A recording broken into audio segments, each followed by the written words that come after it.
স্ত্রীকে দেশে রেখে কতদিন স্বামী প্রবাসে থাকতে পারে? অনেক আলেম বলেন 4 বা 6 মাসের অধিক সময় স্ত্রীর কাছে থেকে দূরে থাকলে বউ তালাক হয়ে যায়। অজু থাকা অবস্থায় যদি কোনো খারাপ কিছু সামনে চলে আসে তাহলে কি অজু ভেঙে যাবে? কেউ যদি জামাতে গিয়ে ইমাম রুকুতে থাকা অবস্থায় তাকবীরে তাহরিমা বাঁধে কিন্তু সানা পড়তে পড়তে ইমাম রুকু থেকে উঠে যায় তাহলে কি সেই রাকাত পেয়েছে বলে গণ্য হবে?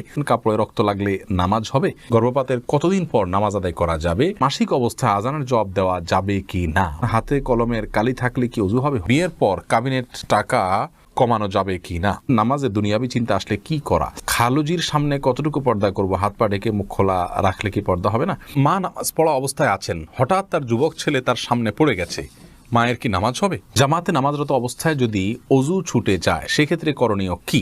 ফরজ সালাত একা পড়লে কি একামত দেওয়া লাগবে? গর্ভবতী মহিলার সাথে লোহা এবং ম্যাচ রাখে, এটা কতটা সঠিক? আব্দুল্লাহ সাহেব জানতেছেন নামাজে দুনিয়াবি চিন্তা আসলে কি করা?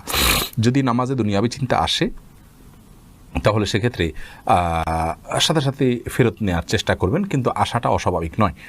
কিন্তু আশার পরে সেটাকে কন্টিনিউ করা বা ফেরত নিয়ে না আসা এটা হলো অন্যায় কাজ, ভুল কথা। মোহাম্মদ রাজিকুল করিম জানতে চেয়েছেন, শুনেছি সিজদায় গিয়ে দোয়া করলে কবুল হয়। জানার বিষয় হলো এটা কি শুধু নামাজের সিজদায়? নামাজ বিরতিতে এমনিতে সিজদা করা যাবে কিনা? যাবে। নামাজ বিরতিতে এমনি সিজদা করা যাবে এবং সেখানে আল্লাহু আকবার বলে সিজদা গিয়ে সুবহানাল্লাহিল আলা পড়লেন এবং আল্লাহর কাছে মন মতো চাইলেন, এরপর আল্লাহু আকবার উঠে গেলেন, কোনো অসুবিধা নেই। এরপরে রাবেয়া আখন্দ আপনি জানতে চেয়েছেন মাসিক অবস্থায় আজানের জবাব দেওয়া যাবে কি না? বোন রাবেয়া, মাসিক অবস্থায় আপনি আজানের জবাব দিতে পারবেন, কোনো অসুবিধা নেই। মাসিক অবস্থায় নির্দিষ্ট কিছু কাজ করা যাবে না, আর যে কোনো ইবাদত করা যাবে। আজানের জবাব দিতে নিষেধ কোথাও বলা হয়নি, যে আপনারা দিতে পারবেন, কোনো অসুবিধা নেই ইনশাআল্লাহ। বিল্লাল আহমেদ সুমন আপনি জানতে চেয়েছেন ফরজ সালাত একা পড়লে কি একামত দেওয়া লাগবে এবং কেরাত কি জোরে জোরে পড়া লাগবে? দেখুন ভাই বিলাল, ফরজ সালাত যদি একাও পড়েন সেক্ষেত্রেও আপনি আশপাশে কেউ আপনার একামত শুনে আপনার সাথে যোগ দিতে পারে, সে আশা থেকে একামত পড়ে একামত দিয়ে তারপরে রুকু সিজদার তাসবিহগুলো এই তাকবীরগুলো একটু উচ্চস্বরে পড়বেন জামাতের নিয়তে, যে আপনার সাথে কেউ যেন যোগ দিয়ে শুনে এসে। এটা হলো সুন্নাহ। যদি এটা না করেন আস্তে আস্তে পড়েন, কোনো অসুবিধা নেই, এটা আবশ্যক নয়। সাইফুল শরীফ আপনি জানতে চেয়েছেন বিয়ের পর কাবিনের টাকা কমানো যাবে কি না? দেখুন, বিয়ের পরে কাবিনের যে টাকা সেটা যদি স্ত্রী কমিয়ে দিতে চান স্বেচ্ছায়, তিনি যদি কম নেন সেটা তার জন্য জায়েজ আছে। আল্লাহ বলেছেন তিনি যদি কিছু ছাড় দেন ফাকুলু হানিয়াম মারিয়া, তাহলে সেক্ষেত্রে তোমরা সেটা খেতে পারো, ভক্ষণ করতে পারো, ভোগ করতে পারো। আর যদি তাকে প্রেশার দিয়ে বা সিস্টেমে ফেলে এটা করা হয় তাহলে সেটা জায়েজ নাই।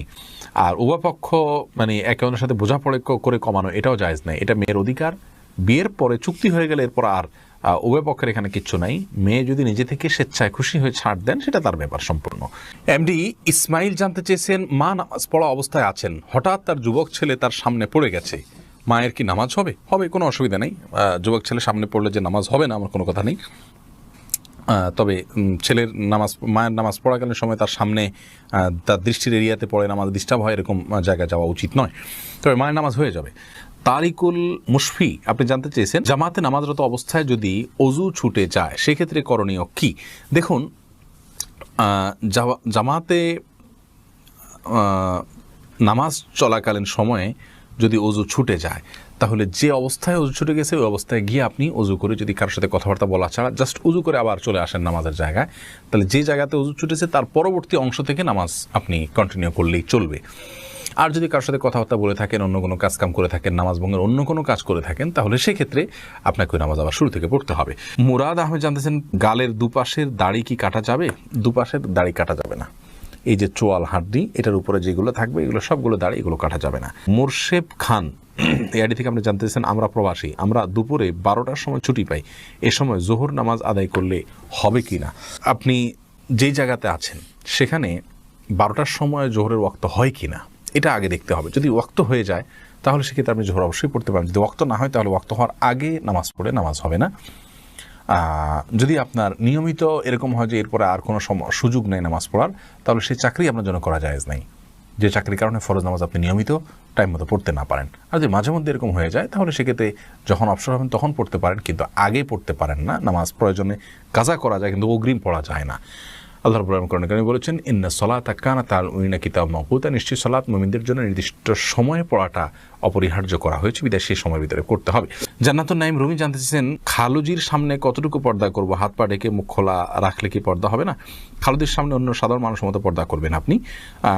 যদি যেতে হয় তাহলে পরিপূর্ণভাবে হাত মুখ ইত্যাদি ঢেকে, পুরো শরীর ঢেকে তারপরে তার সামনে যাবেন, কথা বলবেন, আত্মীয় হিসেবে অন্যান্যদের পাশাপাশি তার খোঁজখবর নিতে পারেন, সেটা ঠিক আছে। কিন্তু আপনাকে অন্য 10 জনের মতোই পর্দা করতে হবে, যেহেতু তিনিও একজন গায়রে মাহরাম।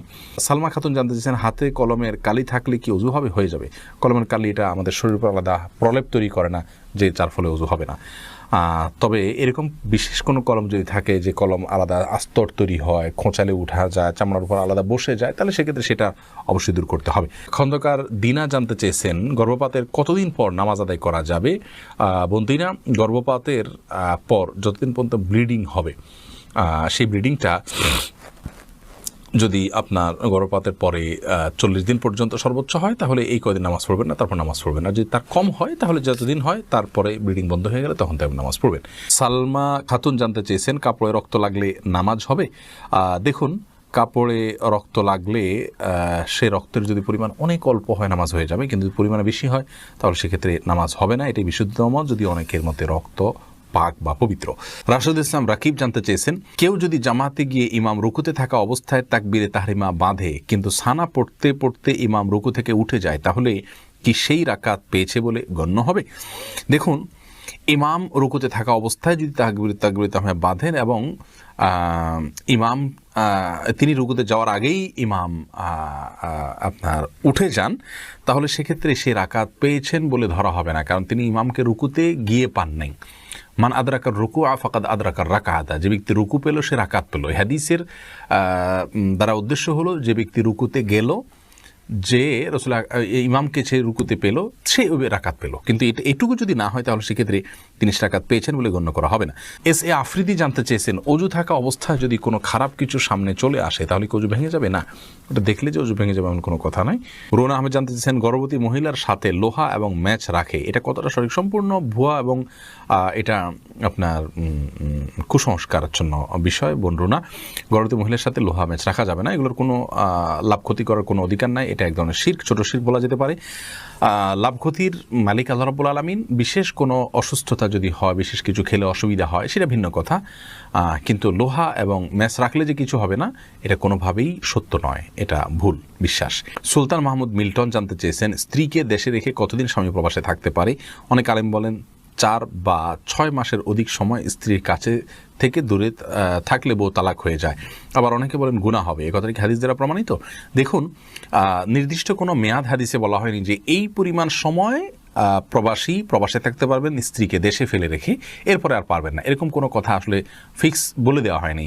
ওমর রাদিয়াল্লাহু তাআলার একটি উক্তি থেকে 4 মাসের সময়ের কথা অনেকে বলেন যে 4 মাসে বেশি থাকা যাবে না, এর কম থাকা যাবে। আসলে এটা ভ্যারি করে স্ত্রীর এবং তার অবস্থার উপরে। তারা যদি দুজন দু জায়গায় থাকাতে তারা গুনাহে লিপ্ত হয়ে যাবেন এরকম আশঙ্কা থাকে, তাহলে এরকম বিদেশে থাকা জায়েজ নাই। বরং গুনাহ থেকে বাঁচার জন্য তাকে অন্যের সঙ্গে থাকা উচিত এবং অল্প যে রিজিক হবে দেশে থাকলে সেটার উপরে তুষ্ট থেকে যাওয়া উচিত। যদি এমন হয় যে তারা দূরে থাকার কারণে তাদের মধ্যে এক ধরনের গুনাহের প্রবণতা চলে আসতে পারে, তারা অপরাধে লিপ্ত হয়ে যেতে পারে, এরকম যদি হয়, তাহলে সে অবস্থায় তাদের জন্য এটা জায়েজ নাই, সম্পূর্ণ হারাম। তাহলে আমরা জানলাম যে প্রবাসীর জন্য প্রবাসে থাকার নির্দিষ্ট কোনো মেয়াদ ইসলাম বলে দেয়নি, তবে তার স্ত্রী এবং তিনি উভয় গুনাহ থেকে যতদিন বাঁচতে পারবেন ততদিন তারা থাকতে পারবেন। গুনাহ থেকে যদি বাঁচাটা অসম্ভব হয়ে যায়, তাহলে সেক্ষেত্রে তাদের জন্য আর প্রবাসে থাকা জায়েজ